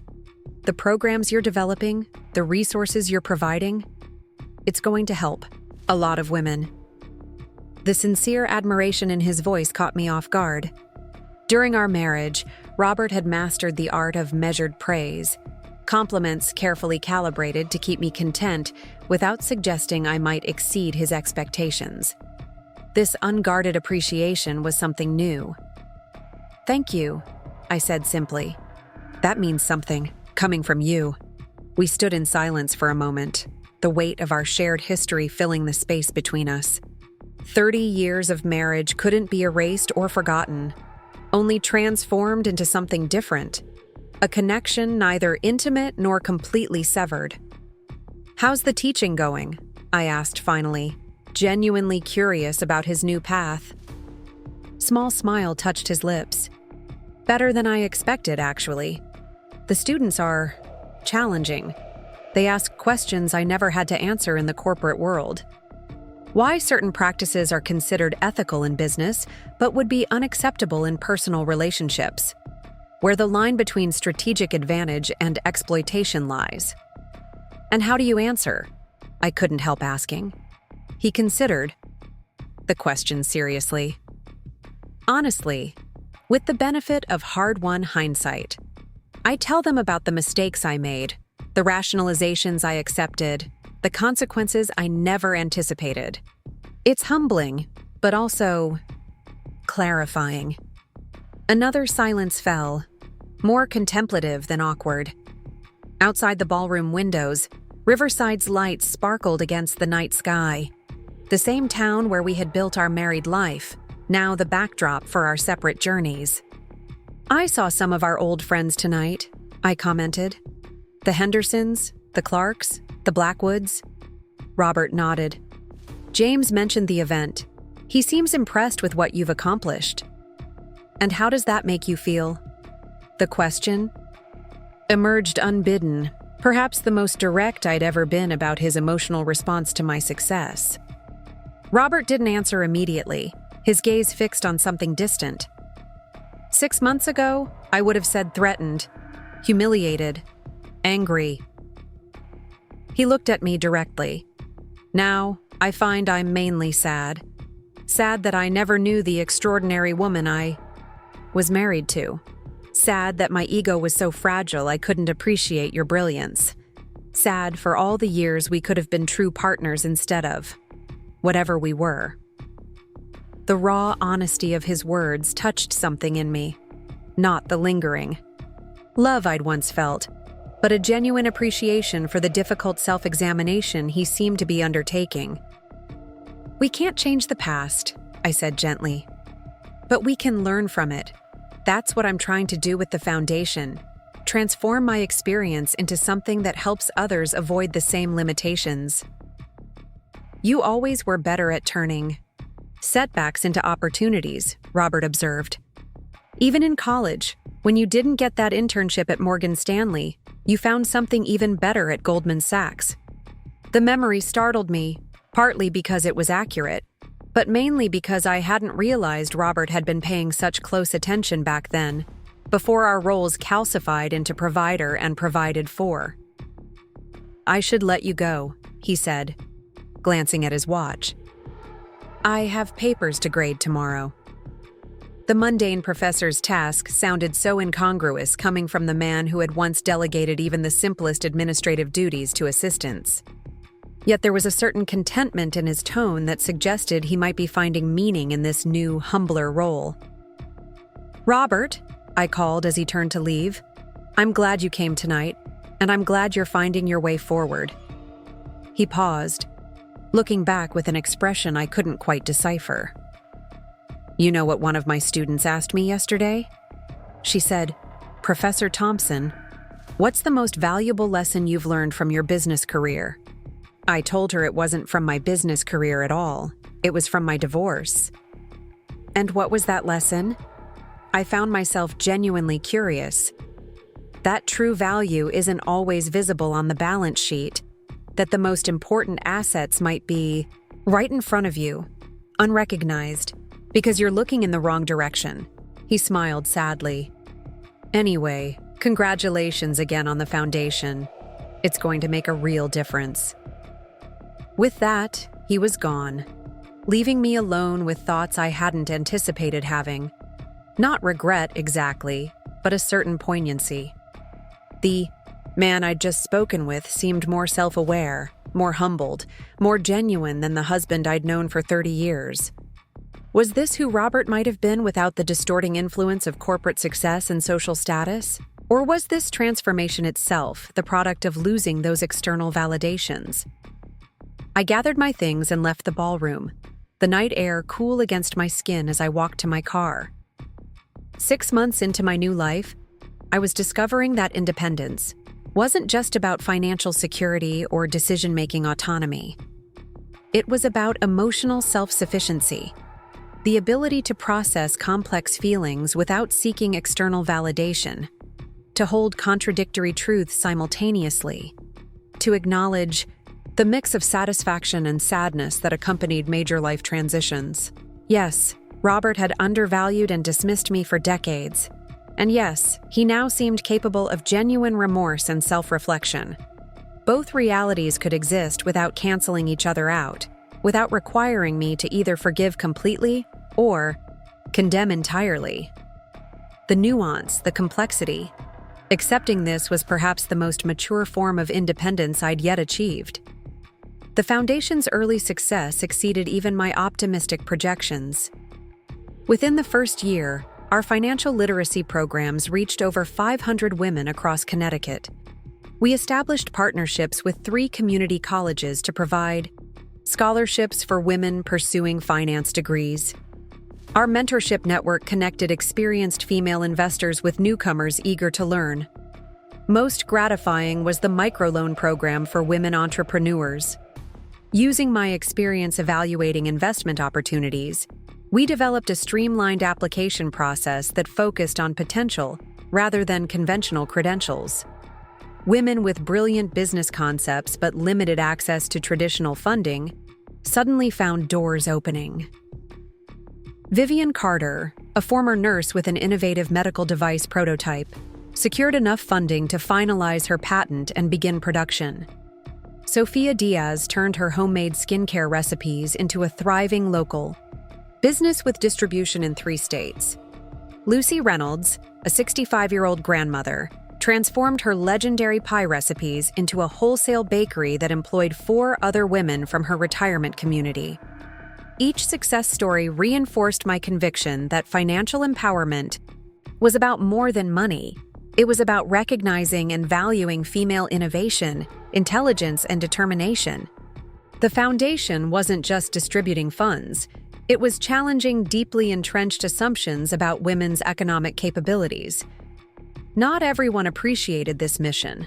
Several prominent executives, former golf partners of Robert's, declined to support the foundation, citing philosophical differences with our approach. One particularly telling comment reached me through the Riverside grapevine. "Thompson's ex is just trying to create a bunch of women who'll leave their husbands like she did." The criticism made me laugh rather than anger me. If financial independence led some women to leave unhealthy relationships, wasn't that ultimately a positive outcome? The fear behind such comments was transparent. Fear that empowered women might make different choices, might demand more equal partnerships, might refuse to subordinate their talents and ambitions to their husband's comfort. As the foundation's profile grew, so did my own. Business publications sought my perspective on investment strategies. Universities invited me to speak about women's economic empowerment. A major publisher approached me about writing a book combining my personal journey with practical financial advice for women at all stages of life. The book project especially appealed to me, a chance to reach women far beyond Riverside, to share not just investment techniques, but the deeper lessons I'd learned about self-worth, quiet persistence, and the courage to claim one's own power. Working with a talented ghostwriter, I spent months articulating insights I'd previously kept private, transforming 3 decades of silent observation into guidance for others. Worth More: How I Built Wealth While Building a Life was published 18 months after my divorce. The title was deliberately provocative, a reclamation of the word worth that Robert had so casually dismissed when he called me a financial liability. The subtitle acknowledged the dual paths I had walked, one visible to the world, one known only to me. The book received attention far beyond my expectations. National morning shows requested interviews. Women's magazines featured excerpts. Investment forums invited me to keynote their events. Suddenly, the housewife who had spent 30 years avoiding notice found herself firmly in the spotlight. Emma and Tyler expressed nothing but pride in my new public role. "You were always teaching us about money management, about long-term thinking, about understanding value," Emma pointed out during Sunday dinner at my townhouse. "We just didn't realize how deeply you were practicing what you preached." Tyler, now working at a venture capital firm in Boston, nodded agreement. "I use your lessons every day evaluating startups, looking beyond the flashy pitch to the fundamentals, assessing the team's authenticity, considering both short-term potential and long-term sustainability. You taught me all of that while I thought we were just talking about my allowance." Their recognition meant more than any media attention or book sales, that my children could now see the complete woman I was, not just the mother who had organized their lives and supported their dreams, felt like the most meaningful validation of all. It was during the book tour, at a signing event in Chicago, that I encountered Martha Winters again, the widow who had approached me after that first workshop, who had become one of our foundation's earliest mentees. Elegant in a red blazer that would have been unthinkable in her previous life as Harold's wife, she waited patiently in the signing line, a copy of my book clutched to her chest. "Martha!" I exclaimed when she reached the table. "What a wonderful surprise! Are you visiting family in Chicago?" She smiled, confidence radiating from her posture. "Actually, I'm here for a conference, the National Association of Female Investors. I'm on a panel tomorrow discussing fixed income strategies for retirees." The transformation took my breath away, from a widow who didn't know how to balance a checkbook to a conference panelist in less than 2 years. This was exactly what the foundation had been created to facilitate: women recognizing and developing their capabilities, sharing their knowledge, building a community of mutual empowerment. "That's extraordinary, Martha. I'm so proud of you." She squeezed my hand. "I brought something to show you." From her purse, she extracted a bank statement, pointing to the bottom line. "My portfolio is up 12% this year. I've not only maintained what Harold left me, I've grown it. And I understand every investment decision I've made." Tears pricked my eyes unexpectedly. In Martha's achievement, I saw the fulfillment of the Foundation's mission, not creating dependency on our resources, but fostering true independence, the confidence to make informed choices, the security of knowing one could navigate financial challenges without fear. "You've done the work," I told her sincerely. "The Foundation just provided some tools." Martha shook her head. "You provided something more important than tools, Margaret. You provided possibility. When Harold died, I thought my financial security died with him. You showed me I could create my own security, that it wasn't too late to learn, that I had capabilities I'd never been allowed to explore." As I signed her book with shaking hands, I realized that this, even more than my investment success, more than the Foundation's growth, more than the media attention, was what mattered most. One woman recognizing her own worth, claiming her own power, building her own future. The book tour concluded just before the second anniversary of my divorce. Returning to Riverside after weeks on the road, I found myself craving quiet reflection, the chance to process how dramatically my life had changed in just 24 months. From invisibility to influence, from financial secrecy to public advocacy, from a marriage defined by limitation to a life characterized by expansion. I spent a weekend at the Vermont property that had been part of my divorce settlement, walking the wooded trails alone, watching autumn paint the landscape in brilliant hues of red and gold. The solitude felt like a luxury after the intensity of the tour. The chance to hear my own thoughts, to consider not just where I'd been, but where I wanted to go next. On Sunday afternoon, as I sat on the cabin's porch with a cup of tea, my phone rang, Jennifer's name appearing on the screen. "Don't tell me you're working on a weekend," I teased upon answering. "Special circumstances," she replied, her tone holding an unusual edge of excitement.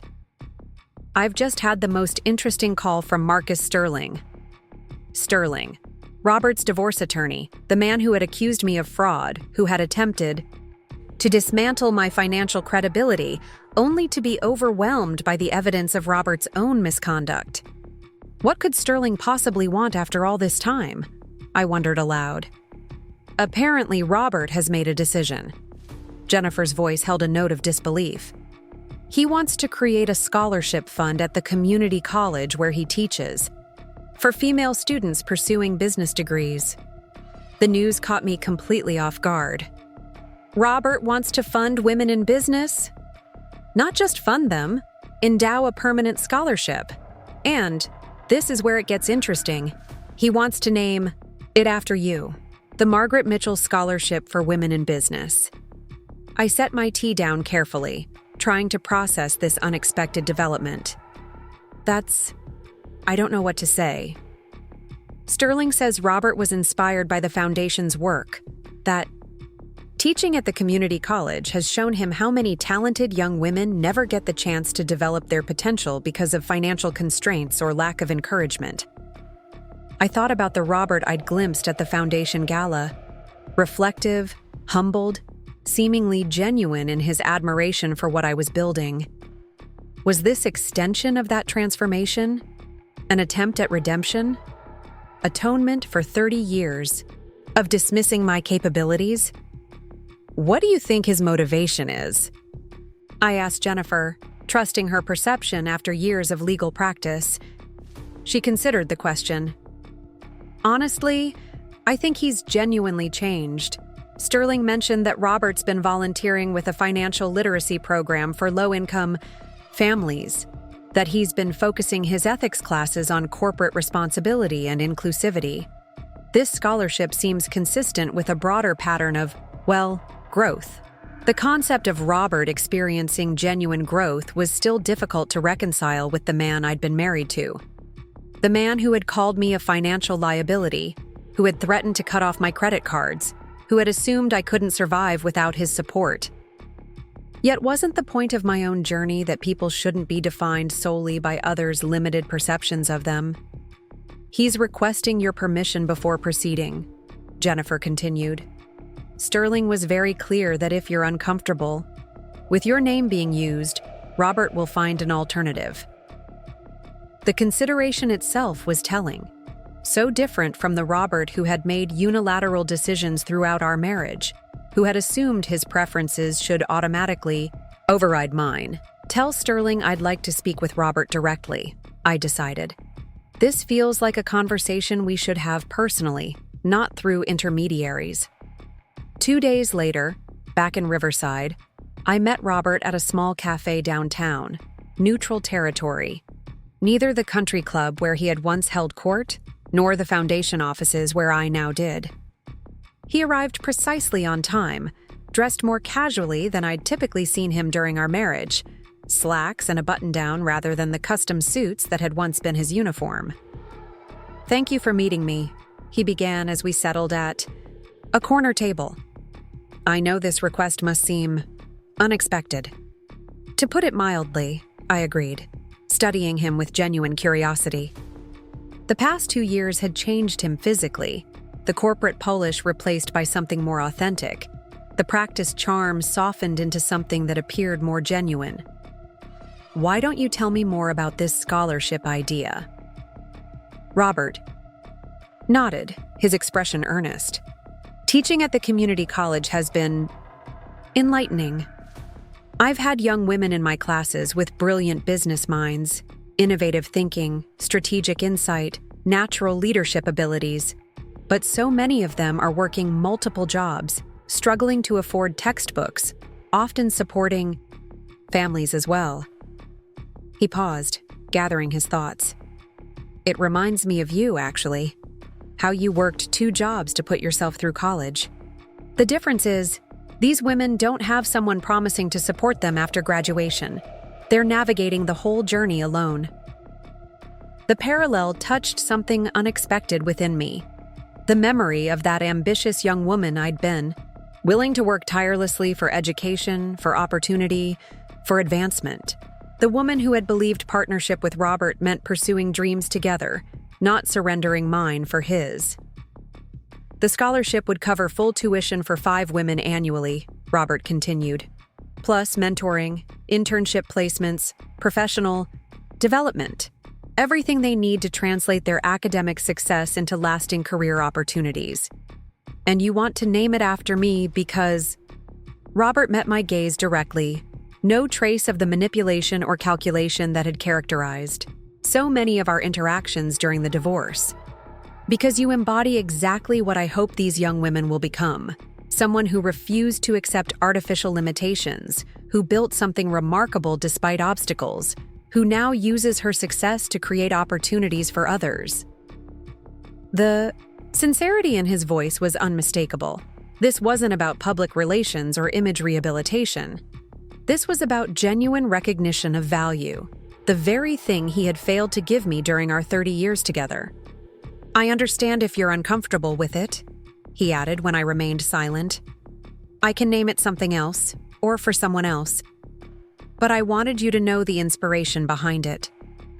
I considered his request carefully, weighing past hurts, against present intentions, the history we couldn't change against the future we were each trying to build. I'd be honored to have the scholarship bear my name, I said finally. On one condition? Name it, Robert replied immediately.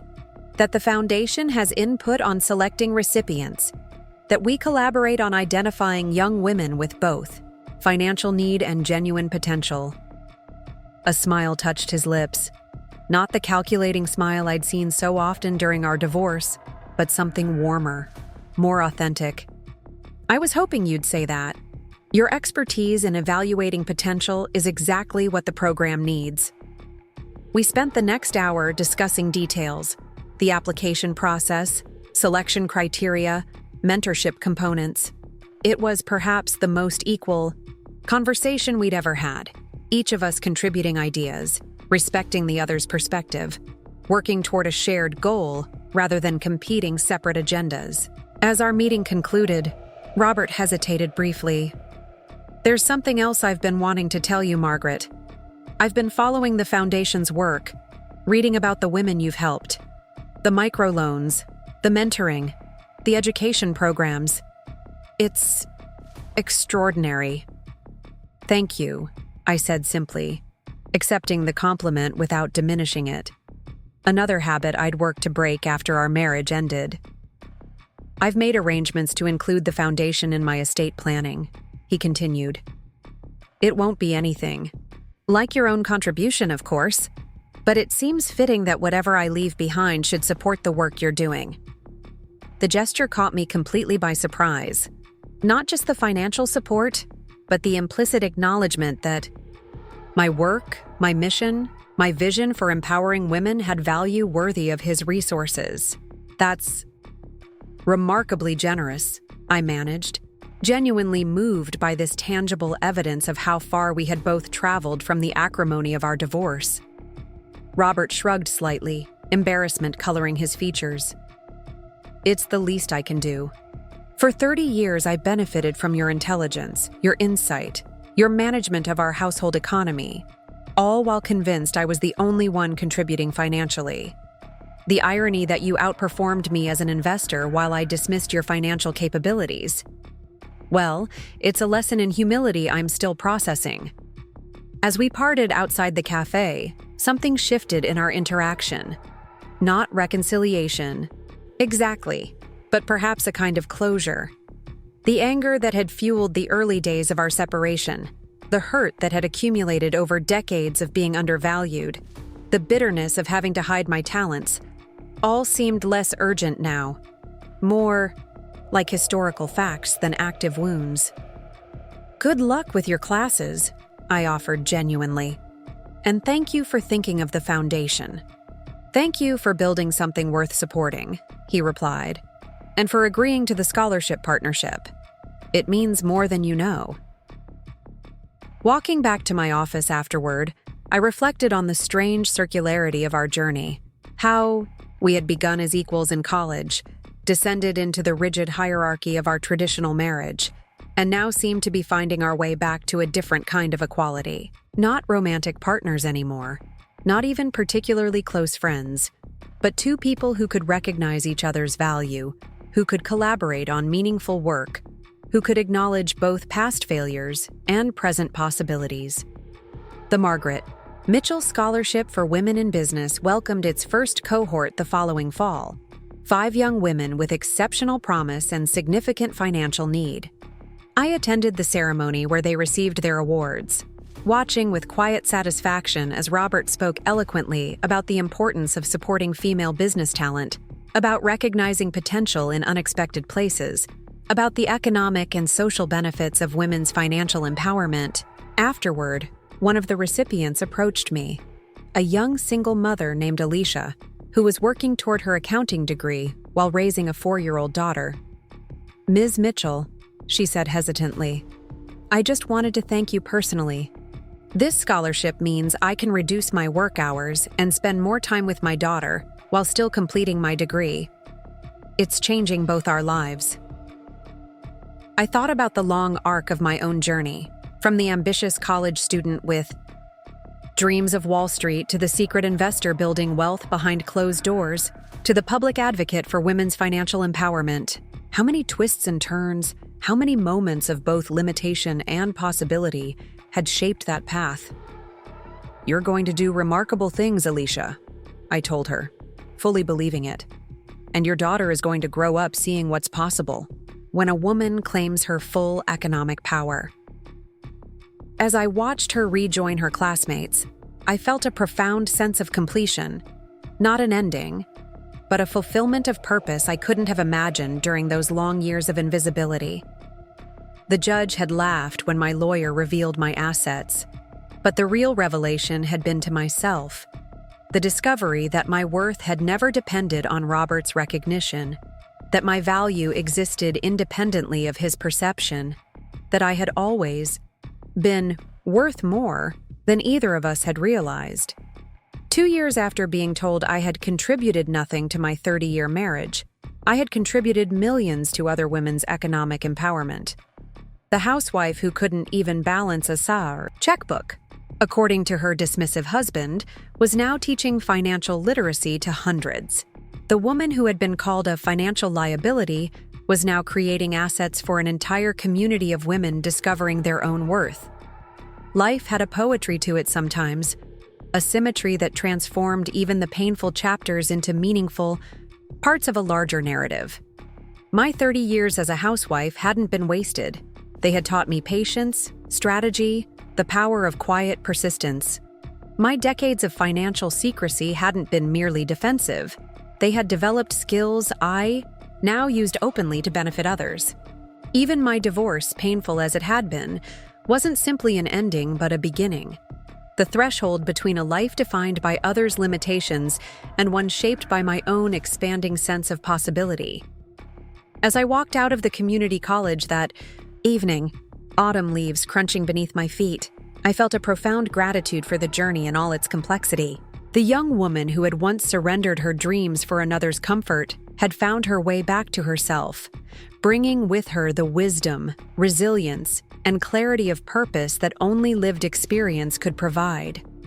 The future stretched before me, rich with possibility, the Foundation's expanding programs, potential partnerships with other organizations, the book's continuing impact on women I would never meet personally. At 52, I wasn't concluding a life chapter but beginning one, using all I had learned, all I had built, all I had become to create something meaningful, not just for myself, but for generations of women to come. The judge had laughed when my lawyer revealed my assets. But the most valuable asset wasn't the $8 million portfolio or the real estate holdings, or even the foundation I'd established. It was the recognition, hard-won and transformative, that my worth had never been determined by Robert's perception, by society's expectations, or by conventional measures of contribution. It had always been there, waiting to be claimed, waiting to be revealed, waiting to change not just my life but countless others. Worth more indeed. More than Robert had imagined. More than I had dared dream. More than any balance sheet could possibly reflect. Up next, you've got 2 more standout stories right on your screen. If this one hit the mark, you won't want to pass these up. Just click and check them out.